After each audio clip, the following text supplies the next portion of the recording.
Good Friday morning, everybody. Hey, day 5 as we finish up the Lord's Prayer, the breakdown this week that I pray has helped you, has helped me.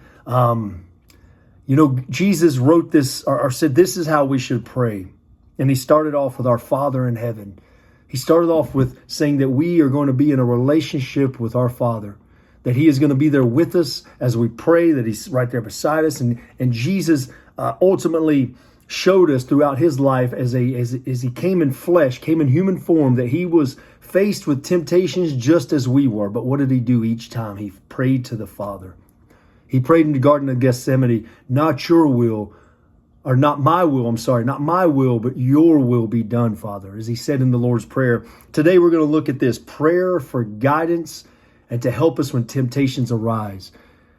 Matthew 6:13 says this, Jesus says this, and lead us not into temptation, but deliver us from the evil one. I wrote one simple note today, so if this video is a little short, my apologies. Commitment to turn from evil attacks. Commitment to turn from temptation. Commitment that when temptation arises, we say, Father, I give it to you. This fleshly man and fleshly woman inside of me wants to do this.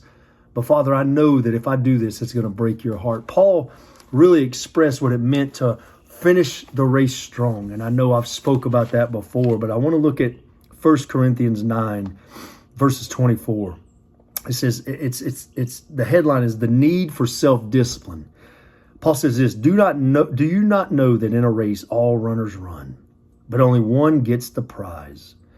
Run in such a way as to get the prize.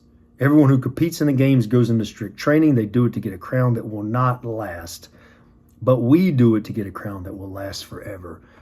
These games that were held during these times of Paul, they would run these races. They would, and these crowns weren't made of metal like you see now. They pretty much were reefs.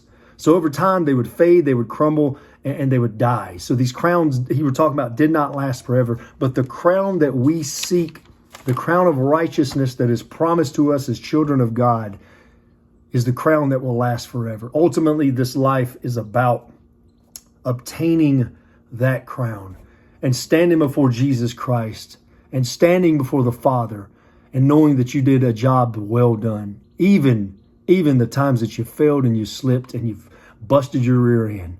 Yet Jesus has been there to say, let me help you with this temptation. So as he prays in the Lord's Prayer, lead us not into temptation, but deliver us from the evil one.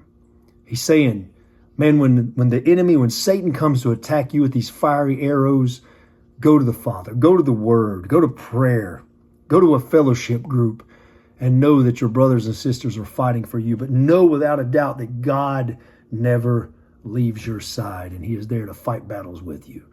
So, guys, I hope you have a wonderful weekend.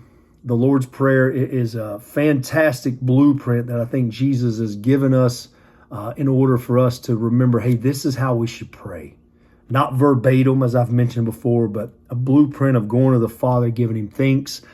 Day 2 was seeking God's will. Day 3, depending on God. 4, practicing forgiveness, laying it at the Father's feet, saying, I forgive this person, Lord.